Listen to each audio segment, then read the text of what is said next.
Notes बनाकर मैं पढ़ा रही हूँ एनसीईआरटी की जो आपकी किताबें चलती हैं।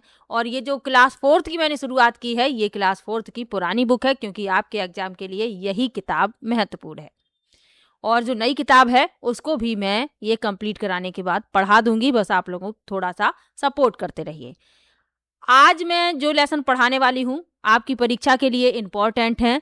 जब विभाजन हुआ था भारत पाकिस्तान का, उस समय की स्थिति के बारे में बताया गया है, घरों के बारे में बताया गया है। उसके बाद जल के बारे में बताया गया है, एक लेसन जो है जल के बारे में है। और उसके बाद है खेत के बारे में, जो प्याज की खेती की जाती है उसके बारे में। प्रत्येक वीडियो में 3 लेसन मैं कंप्लीट पढ़ा रही हूँ। तो आप लोगों ने यदि पहले वाले वीडियो नहीं देखे हैं तो एक बार समय निकालकर जरूर देख लीजिएगा। आज ये 8वां वीडियो है, कुल 7 वीडियो आ चुके हैं, जिसमें पहले जो 4 वीडियो हैं वो क्लास 3rd की बुक के हैं। और क्लास 3rd की बुक जो है नई वाली जो है उससे मैंने नोट्स बनाए हैं।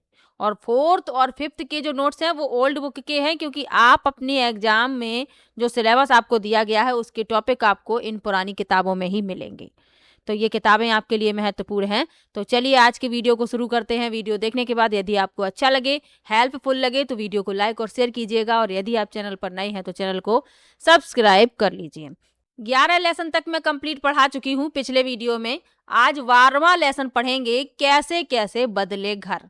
तो घर कैसे बदले हैं, जो तरीका है घरों का वो कैसे आया, इसके बारे में थोड़ी जानकारी दी गई है। तो बात तब की है जब देश का बंटवारा हुआ, तो कुछ लोगों को अपना नया ठिकाना ढूंढना पड़ा। तो यह एक कहानी है चेतन दास नाम के एक व्यक्ति की। लगभग 60 साल पहले जब भारत और पाकिस्तान का बंटवारा हुआ, तब चेतन दास का परिवार डेरा गाजी खान, यानी कि जो अब पाकिस्तान में है, जब बंटवारा हुआ तो चेतन दास का परिवार रहता था डेरा गाजी खान में, जो वर्तमान में पाकिस्तान में है। तो ये लोग वहां से भारत आए। वे लोग दिल्ली के पास सोहना गांव में आकर बसे। दिल्ली के पास सोहना गांव है और ये हरियाणा राज्य में आता है। तो ये लोग वहां पर आकर बसे। इन्होंने ये निर्णय लिया कि हम पाकिस्तान में नहीं बल्कि हिंदुस्तान में रहेंगे। तो ये हरियाणा के पास सोहना गांव में आ गए रहने के लिए। अब शुरुआत में जब इनके पास कोई ठिकाना नहीं था तो इन्होंने अपना घर बनाया। तो यही लिखा हुआ है, पुराना घर मिट्टी और घास फूस का घर। तो शुरुआत में सबने मिलकर मिट्टी से दीवारें बनाई। जो चेतन दास थे उनके परिवार के सभी सदस्यों ने मिलकर मिट्टी से दीवारें बनाई। मिट्टी में गोबर मिलाकर जमीन की लिपाई की, क्योंकि गोबर मिलाने से मिट्टी में कीड़ा नहीं लगता। छत बनाने के लिए नीम और कीकर की लकड़ियों के फ्रेम का इस्तेमाल किया, ताकि लकड़ियों को दीमक ना खाए। छत के ऊपर पुरानी बोरियां और घास फूस रखकर मिट्टी से ढक दिया गया। तो एक अस्थायी तौर पर इन्होंने अपना घर बनाया, जिससे ये रहने के लिए अपनी व्यवस्था कर सकें, यानी रहने का इन्होंने अपना आश्रय बनाया, एक घर बनाया। तो उसकी दीवारें किसकी थी? मिट्टी की थी। ये आप देख सकते हैं, मैंने यहाँ पर कुछ चित्र लगा रखे हैं जो कच्चे घर होते थे उनके।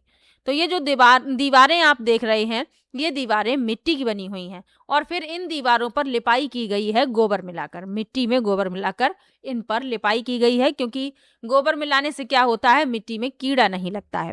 और फर्श भी इसी से लीप दिया जाता है। फिर छत बनाने के लिए क्या किया गया? नीम और कीकर की लकड़ियों के फ्रेम का इस्तेमाल किया गया। फ्रेम जैसा बनाया गया, क्योंकि नीम और कीकर की लकड़ियों में दीमक नहीं लगती है, तो इसीलिए इसका इस्तेमाल किया गया इन लकड़ियों का। छत के ऊपर पुरानी बोरियां और घास फूस वगैरह रख कर उसको ढक दिया गया। तो एक इन्होंने अपना आश्रय बना लिया रहने के लिए। आगे लिखा हुआ है, समय के साथ बदलाव, पक्का कमरा। अब समय के साथ थोड़ा बदलाव हुआ तो इन लोगों ने क्या किया, अपना कमरा जो है पक्का बना लिया। लेकिन पक्का कैसे बनाया, इसके बारे में भी लिखा है। जब चेतन दास की नौकरी लगी और शादी तय हुई, तब घर में बदलाव किया गया। तो अभी चेतन दास की नौकरी लगी है, चेतन दास की नौकरी लगी तो घर में थोड़ा बदलाव किया गया, क्योंकि शादी तय हो गई थी, बहू आने वाली थी घर में। दीवारों के लिए कच्ची ईंटों का इस्तेमाल किया गया। यानी ये जो दीवारें आप देख रहे हैं, ये चित्र है, ये एनसीईआरटी से ही मैंने लिया है। तो दीवारों के लिए कच्ची ईंटों का इस्तेमाल किया गया। हालांकि उस समय पक्की ईंटें भी आती थी, लेकिन लोग जो हैं अपना घर अपनी आय पर आधारित बनाते थे, जैसी उनकी आय होती थी, जैसे उनको रुपए मिलते थे। तो चेतन दास ने सोचा कि दीवारें जो हैं वो कच्ची ईंटों की बना ली जाएं, और इनमें जो कच्ची ईंटें होती थी तो हर हफ्ते लिपाई करने की जरूरत नहीं पड़ती थी, साल में एक बार पुताई कर दी जाती थी। छत को मजबूत बनाने के लिए लोहे और सीमेंट का प्रयोग किया गया। बस इसमें क्या किया गया, दीवारें पहले मिट्टी की थीं तो मिट्टी से हटाकर उनको कच्ची ईंटों से बना दिया गया, लेकिन छत को पक्का बना लिया गया लोहा और सीमेंट से। घर के पीछे एक छोटा सा शौचालय भी बनाया गया। तो घर के पीछे एक छोटा सा शौचालय भी बना लिया गया। फिर भी आगे भी कुछ बदलाव हुए। क्या क्या बदलाव हुए? दूसरा बड़ा बदलाव आया जब चेतन दास के बेटों की शादी का समय आया, तो घर को और आधुनिक बनाया गया। इस बार दीवारों और छत के लिए पक्की ईंटें, रेत और सीमेंट का इस्तेमाल हुआ। तो जब चेतन दास के बेटों की शादी हुई तो फिर दीवारों को भी पक्की ईंटों से बनाया गया और उनकी छत भी पक्की बनाई गई। टॉयलेट में वेस्ट पाइप लगाए गए। रसोई घर को बड़ा बनाकर उसमें गैस स्टोव का इस्तेमाल होने लगा। अब यहाँ पर आप देख रहे हैं, यहाँ चूल्हे पर खाना पक रहा है, और जब और बदलाव आया तो चूल्हे की जगह गैस स्टोव ने ले ली। तो कैसे कैसे बदले घर, इसीलिए इसका नाम रखा गया है। सबसे पहले क्या हुआ, चेतन दास जब छोटे थे, जब विभाजन हुआ तब ये आए, तब इनके परिवार वालों ने यानी इनके माता पिता ने रहने के लिए घर बनाया। तो वो घर मिट्टी की दीवारें थी, उसकी मिट्टी को इकट्ठा करके इन्होंने मिट्टी की दीवारें बनाई और फिर ऐसे ही छत बना ली, बोरी वगैरह से ढक कर इन्होंने रहने के लिए घर बना लिया। फिर जब चेतन दास की पढ़ाई पूरी हो गई, नौकरी हो लग गई, तो उन्होंने भी थोड़ा सा बदलाव किया। जब उनकी शादी हुई तो उन्होंने कच्ची ईंटों से घर बना लिया, छत को पक्का कर लिया। फिर जब उनके बेटों की शादी हुई तो फिर पूरा घर पक्का बन गया, दीवारें भी पक्की ईंटों की बन गई, छत भी बन गई, टॉयलेट भी बन गया, वेस्ट पाइप भी लगाए गए और रसोई गैस में गैस स्टोव का इस्तेमाल होने लगा। चलिए आगे बढ़ते हैं। अब इसमें कुछ महत्वपूर्ण कारीगर के बारे में बताया गया था इसी लेसन में। राजमिस्त्री कौन होता है? जो ईंट, सीमेंट और रेत से दीवारें और घर बनाता है। जो हमारा घर बनाते हैं वो राजमिस्त्री कहलाते हैं। बढ़ई कौन होता है? जो लकड़ी का काम करता है, जैसे दरवाजे, खिड़कियां बनाना, फर्नीचर बनाना, ये सब काम कौन करता है? कारपेंटर यानी कि बढ़ई करते हैं। लोहार यानी ब्लैक स्मिथ, तो जो लोहे की चीजें और छड़े बनाते हैं। यहाँ पर आप देख सकते हैं ये राजमिस्त्री है, ये बढ़ई है, कारपेंटर है, ये लोहार है, और प्लम्बर जो पानी के पाइप और टॉयलेट फिटिंग का काम करते हैं। तो ये भी साथ में याद रखना है। चलिए आगे बढ़ते हैं। पाठ 13 है पहाड़ों से समुंदर तक। तो इसमें बताया गया है कि नदी की शुरुआत कहाँ से होती है। तो नदियां अक्सर पहाड़ों यानी बर्फ, ग्लेशियर से निकलती हैं। आपने सुना होगा कि गंगा नदी कहाँ से निकलती है? गंगोत्री से निकलती है। यमुना कहाँ से निकलती है? यमुनोत्री से निकलती है। तो नदियां अक्सर पहाड़ों से निकलती हैं, ये बात आपको याद रखनी है। शुरुआत में नदी का पानी एकदम साफ और नीला और ठंडा होता है। जहां से नदी निकलती है वहां आप पानी देखेंगे तो एकदम स्वच्छ, साफ होगा, एकदम नीला और ठंडा पानी होगा। यहाँ पानी में बहुत सारी मछलियां और जलीय पौधे भी पाए जाते हैं। और पानी गंदा तो आगे हो जाता है। अब पानी गंदा कैसे होता है इसके बारे में लिखा हुआ है कि वाटर पॉल्यूशन कैसे होता है। लिखा है गांव के पास जब नदी गांव से गुजरती है तो लोग उसमें कपड़े धोते हैं, जानवरों को नहलाते हैं, बर्तन साफ करते हैं, जिससे पानी गंदा हो जाता है। अब किसी नदी के पास जो गांव है तो वहां के लोग क्या करेंगे? जो भी गंदे कपड़े होंगे उसी नदी में धोए जा रहे हैं, जानवर भी नहलाए जा रहे हैं और बर्तन भी साफ किए जा रहे हैं। तो नदी का पानी कैसा हो जाता है? गंदा हो जाता है। फिर नदी जब शहर की तरफ पहुंचती है तो शहर के पास फैक्ट्रियों से निकलने वाला जहरीला रसायन और गंदा कचरा सीधा नदी में बहा दिया जाता है और उससे भी नदी का पानी गंदा हो जाता है। इसके कारण पानी का रंग बदल जाता है। अब जो पानी कितना स्वच्छ था, जहां से नदी निकली तब पानी कितना स्वच्छ था, लेकिन जब ये गांव में पहुंची है तो गांव में भी गंदगी करी गई है और शहर और कारखाने का जो कचरा है वो भी सीधा नदी में डाल दिया गया। तो इससे पानी का रंग बदल गया, उसमें बदबू आने लगी और पानी की ऑक्सीजन कम होने से मछलियां मरने लगती हैं, क्योंकि जो जलीय जीव जंतु हैं वो गंदा पानी उनके लिए हानिकारक है। तो यही बताया गया है कि इस तरीके से पानी गंदा होता है और मनुष्य जो है अपने लाभ के लिए जलीय जीव जंतुओं को नुकसान पहुंचाता है। पानी में घुलने वाली चीजें, अब यहाँ पर कुछ पानी में घुलने वाली चीजें बताई गई हैं जो आप अच्छी तरीके से जानते होंगे। पाठ में एक प्रयोग के जरिए बताया गया कि पानी में क्या घुलता है और क्या नहीं। घुलने वाली चीजें कैसी हैं? जैसे नमक है, चीनी है, नींबू का रस है, हल्दी है, कुकिंग सोडा यानी कि खाने वाला जो सोडा होता है, ये पूरी तरीके से पानी में घुल जाते हैं। जैसे नमक को आप मिला दें तो पूरी तरीके से घुल जाएगा, चीनी को मिला देंगे पूरी तरीके से घुल जाएगा, हल्दी भी घुल जाती है। हल्दी घुलने से पानी का रंग बदल जाता है, लेकिन हल्दी घुल जाती है। ना घुलने वाली चीजें कौन सी हैं? जैसे रेत है, रेत को आप पानी में मिलाएंगे, कुछ समय बाद वो तली में बैठ जाएगी। चौक है, अब चौक को आप पानी में मिला देंगे, कुछ समय बाद वो भी तली में बैठ जाएगी। पत्थर है, ये भी नहीं घुलते हैं। दाल है, दाल आप मिलाकर देख लीजिए, वो तली में बैठ जाएगी दाल। आटा है, ये भी नहीं घुलेगा। और तेल भी पानी में नहीं घुलता है, तेल पानी के ऊपर तैरता रहता है।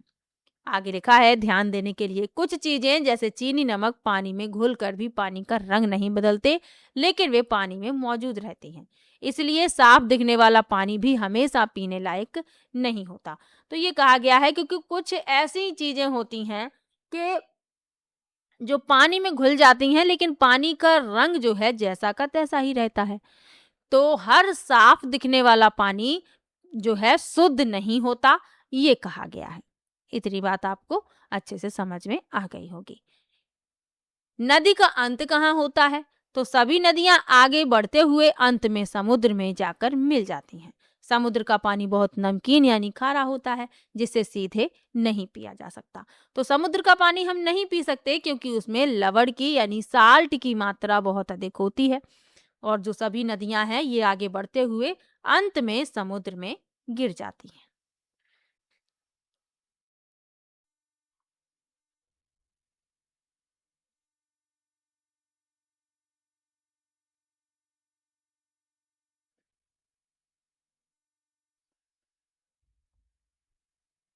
लिखा है, आगे लिखा हुआ है पानी साफ करने के तरीके, यानी पानी को हम कैसे साफ कर सकते हैं।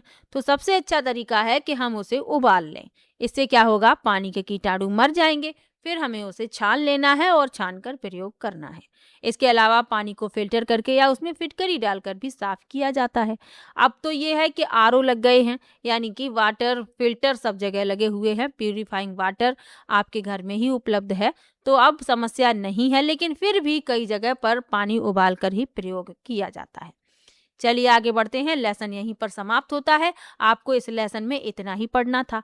अगला लेसन है बसुआ का खेत, और इम्पोर्टेंट है क्योंकि जो पिछला एग्जाम हुआ है उसमें बसवा का खेत जो ये लेसन है इससे संबंधित प्रश्न पूछ लिया गया है।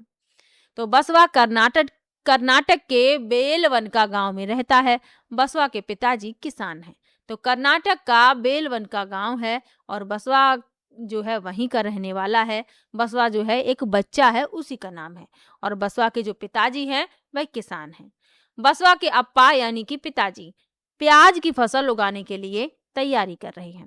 तो कर्नाटक में कन्नड़ भाषा बोली जाती है और वहां पर पिताजी को अप्पा कहा जाता है। ये आपको याद रखना है।